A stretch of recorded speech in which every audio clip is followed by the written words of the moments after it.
नमस्कार दोस्तों, स्वागत है आपका अपने चैनल पर। एक बार फिर से आपके लिए बड़ी अपडेट के साथ मौजूद है, जहां पर राजस्थान के सियासत को लेकर बड़ी जानकारी सामने आ रही है। और इसी के साथ आपको बताएंगे कि मोदी सरकार के रक्षा मंत्री राजनाथ सिंह के द्वारा एक ऐसा बयान दिया गया है जिसको लेकर वो फंसते हुए दिखाई दे रहे हैं। और इसी के साथ आपको बिहार के मामले को लेकर भी बड़ी जानकारी देंगे, जहाँ पर बिहार चुनाव को रद्द कराने को लेकर एक और कदम उठाया गया है। इसी के साथ दोस्तों एक करके आपके पास सारी जानकारियां लेकर आएंगे। लेकिन दोस्तों उससे पहले अगर आप भी मानते हैं कि अशोक गहलोत सरकार मजबूती के साथ राजस्थान में 5 साल पूरे करेगी, तो आप इस वीडियो को लाइक करिए, लाल बटन दबाइए, चैनल को सब्सक्राइब करिए, घंटी को दबाइए। कमेंट बॉक्स में आप अपनी राय जरूर लिख सकते हैं। आपको जो कुछ भी लगता है आप हमें कमेंट बॉक्स में लिखकर जरूर बताइएगा। चलते हैं पहली और बड़ी खबर की तरफ, जहां पर राजस्थान के अंदर विधानसभा का सत्र बुधवार को बुलाया जा सकता है। बीजेपी के नेता गुलाब चंद कटारिया ने कहा था कि सीएम गहलोत को अपना बहुमत साबित करना चाहिए। हम आपको बता दें कि बीते दिन अशोक गहलोत ने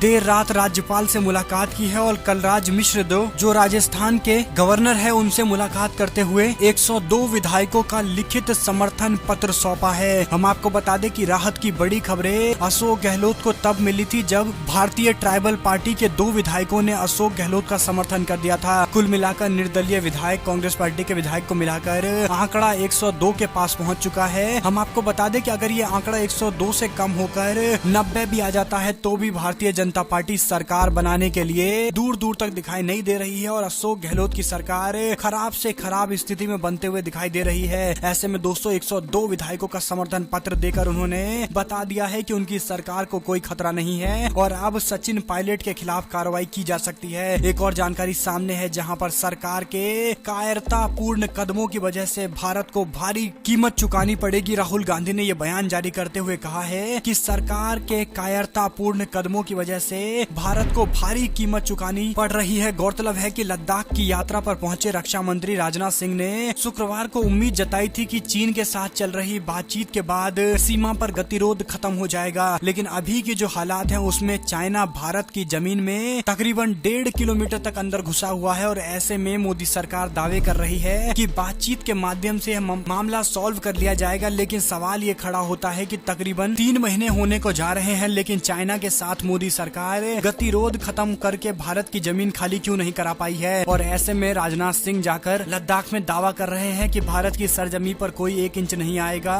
और इस तरह से मीडिया में सवाल पूछना चाहिए तो सवाल पूछने वाले ही गायब हैं। इसी पर राहुल गांधी ने यह निशाना साधा है। एक और जानकारी सामने है, जहां पर यूनिवर्सिटी ग्रांट कमीशन की ओर से दिए गए फैसले के खिलाफ और भारतीय जनता पार्टी की सरकार के खिलाफ शिवसेना ने सुप्रीम कोर्ट का दरवाजा खटखटाया है। दरअसल दोस्तों लगातार फाइनल ईयर के बच्चों की मांग थी कि यूजीसी की जो गाइडलाइंस आई है जिसके तहत उनके एग्जाम कराए जाएंगे, इसको रद्द किया जाना चाहिए। और इसी मामले को लेकर मुख्यमंत्री उद्धव ठाकरे ने फाइनल ईयर के एग्जाम को रद्द करने की मांग को लेकर सुप्रीम कोर्ट में मामले को लेकर पहुंचे हैं। कुल मिलाकर भारतीय जनता पार्टी और उसके छात्र संगठन इसका समर्थन कर रहे थे। वहीं पर कांग्रेस पार्टी कई दिनों से मांग कर रही है और उनके छात्र संगठन NSUI की ओर से भी मोदी सरकार और यूनिवर्सिटी ग्रांट कमीशन की ओर से जारी किए गए आदेश का विरोध किया जा रहा है। एक और अपडेट सामने आ रही है, जहां पर दोस्तों चाइना की कंपनी का 471 करोड़ रुपए का करार रद्द करने के मामले को लेकर रेलवे के खिलाफ अदालत पहुंची है चाइना की कंपनी और रेलवे के खिलाफ याचिका दायर की गई है। हम आपको बता दें कि इससे पहले चीनी कंपनी क्रियान्वयन एजेंसी को बैंक गारंटी लेने से रोकने के लिए हाईकोर्ट पहुंची थी। कुल मिलाकर मोदी सरकार का दावा है कि वो चाइना से आने वाले निवेश को खत्म कर रही है। लेकिन हमने आपको बीते ही दिन बताया था कि कितने 100 करोड़ के अभी भी नए निवेश आए हैं और दूसरी तरफ 471 करोड़ का जो निवेश रद्द किया गया है उसको लेकर अब चाइना की कंपनी हाईकोर्ट और सुप्रीम कोर्ट में चुनौती दे रही है। ऐसे में सरकार को चाहिए कि अगर इन कंपनियों को वाकई बैन करना चाहते हैं तो अदालत जाने की इजाजत नहीं देनी चाहिए। एक और जानकारी सामने आ रही है, जहाँ पर राजस्थान संकट के बीच में अशोक गहलोत ने क्षेत्रीय पार्टी के विधायकों के समर्थन का दावा कर दिया है और आंकड़े लगातार उनके पक्ष में दिखाई दे रहे हैं। एक और जानकारी सामने आ रही है, जहां पर बाबा रामदेव के खिलाफ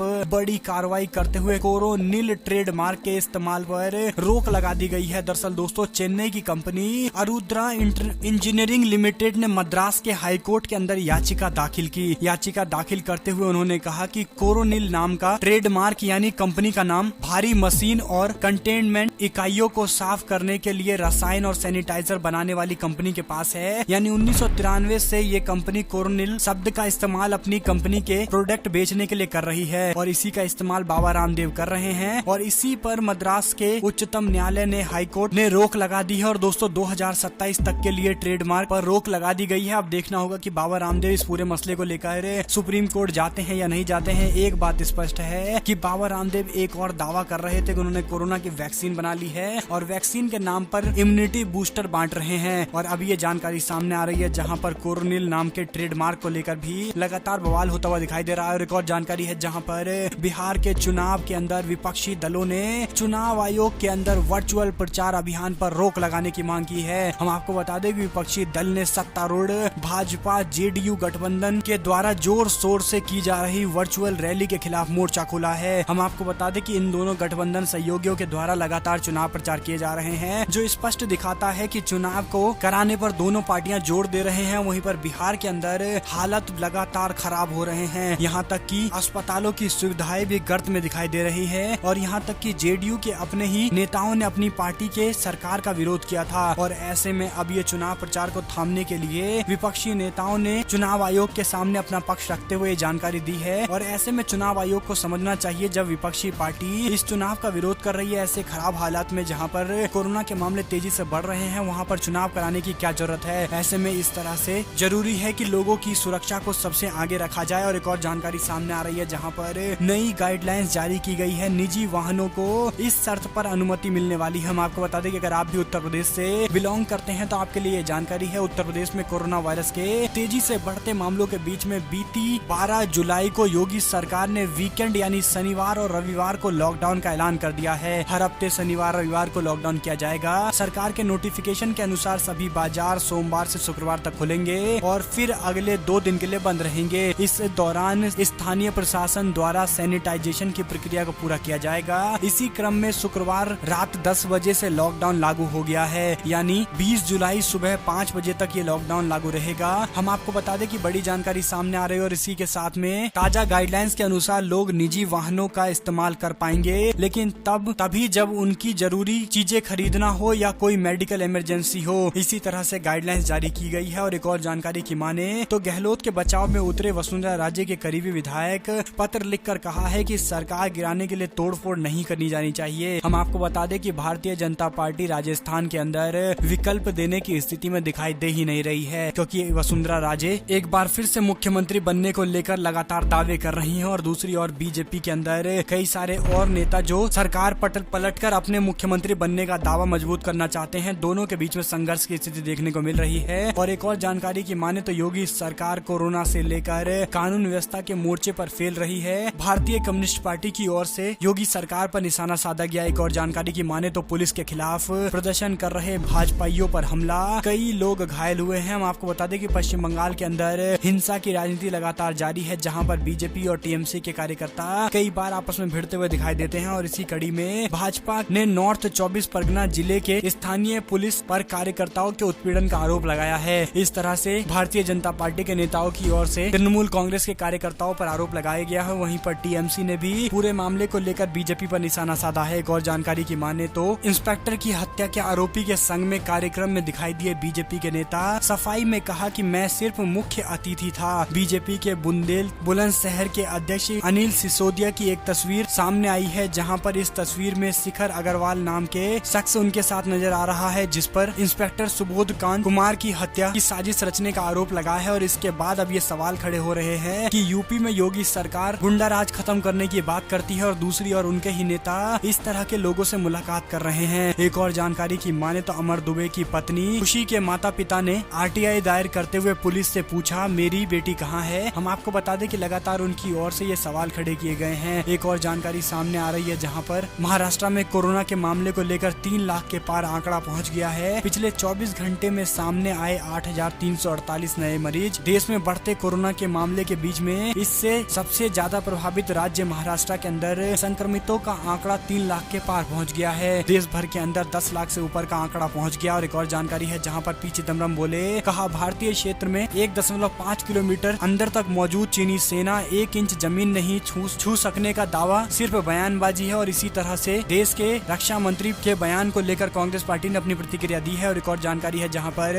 बीजेपी के प्रवक्ता सम्बित पात्रा के आरोप पर कांग्रेस पार्टी का पलटवार। कहा बीजेपी ने स्वीकार कर लिया कि उसने खरीद फरोख्त की है, क्योंकि बीजेपी के प्रवक्ता आकर कहते हैं कि फोन टेप क्यों किया गया और इसका जवाब नहीं देते कि बीजेपी के नेताओं ने सरकार गिराने को लेकर साजिशें क्यों रची। ये स्पष्ट दिखाता है कि भारतीय जनता पार्टी के नेता मान चुके हैं कि उन्होंने साजिश रचने के सारे कुंठित प्रयास किए हैं और सरकार गिराने की कोशिश की है। एक और जानकारी की माने दोस्तों तो जनता की जेब खाली, महंगाई बढ़ने के आसार हैं, संकटमय होने वाले हैं आने वाले दिन। अखिलेश यादव ने यह दावा किया है और योगी सरकार के साथ मोदी सरकार से सवाल पूछे हैं। एक और जानकारी की माने तो राजस्थान के घटनाक्रम को लेकर बीएसपी के प्रमुख ने राजस्थान में राष्ट्रपति शासन की मांग कर दी है। कांग्रेस पार्टी बोली, कहा मजबूर है मायावती, इसीलिए इस तरह के बयान दे रही हैं। हम आपको बता दें कि मायावती ने अशोक गहलोत पर भी निशाना साधा है। हालांकि मायावती ने कहा कि राष्ट्रपति शासन लागू होना चाहिए, जो सीधे तौर पर यह दिखाता है कि बीजेपी के शासन की बात कर रही है। राष्ट्रपति शासन का सीधा मतलब केंद्र सरकार के हाथ में, सरकार और केंद्र सरकार बीजेपी की है, इसीलिए भारतीय जनता पार्टी की सरकार की बात करते हुए मायावती दिखाई दे रही है। और एक और जानकारी है जहाँ पर 10 लाख केस पहुँचने की स्थिति में भारत में विकास, कोरोना के बढ़ने वाले केसों के विकास दर अमेरिका और ब्राजील से भी ज्यादा हो गया है। प्रधानमंत्री ने देश को कोरोना के मामले में शायद नंबर 1 बना दिया है और इसी तरह से मोदी सरकार सवालों का जवाब देने से बच रही है। जहां पर जब 700 केस आए थे तब देश भर के अंदर लॉकडाउन था, लेकिन आज जब 11 लाख के आसपास केस पहुंच चुके हैं तब सभी गतिविधियां चालू कर दी गई है। यानी कोरोना के मामले को पहले ही कम करना था, लेकिन मोदी सरकार और भारतीय जनता पार्टी सरकार इसमें विफल दिखाई दी है। एक और जानकारी की माने तो धर्मशाला यानी भारत के क्षेत्र के अंदर चीन के खिलाफ विरोध तेज हुआ है। तिब्बत के लोगों ने चाइना के खिलाफ मोर्चा खोला है। इस पूरे मामले को लेकर भारत को भी चीन के खिलाफ मोर्चा खोलना चाहिए और तिब्बत को फ्री करने की बात करनी चाहिए। एक और जानकारी की माने तो टिकटॉक अब अमेरिका में भी बंद हो सकता है। लगातार डोनाल्ड ट्रंप इसके खिलाफ प्रचार कर रहे हैं। इसी के साथ राजस्थान में फोन टेपिंग के मामले को लेकर गृह मंत्रालय ने मांगी रिपोर्ट। पूरी जानकारी के साथ राजस्थान के मुख्य सचिव को रिपोर्ट तलब किया है। आपको ये खबरें कैसी लगी दोस्तों? वीडियो को लाइक करके लाल बटन दबाकर चैनल को सब्सक्राइब करिए, समर्थन जरूर दर्ज कराइए और बताइए कि किस तरह के आप चाहते हैं बदलाव आगे आने वाले दिन में आपको देखने को मिले। आप लोग देख रहे थे आपका अपना चैनल। जय हिंद, जय भारत, वंदे मातरम।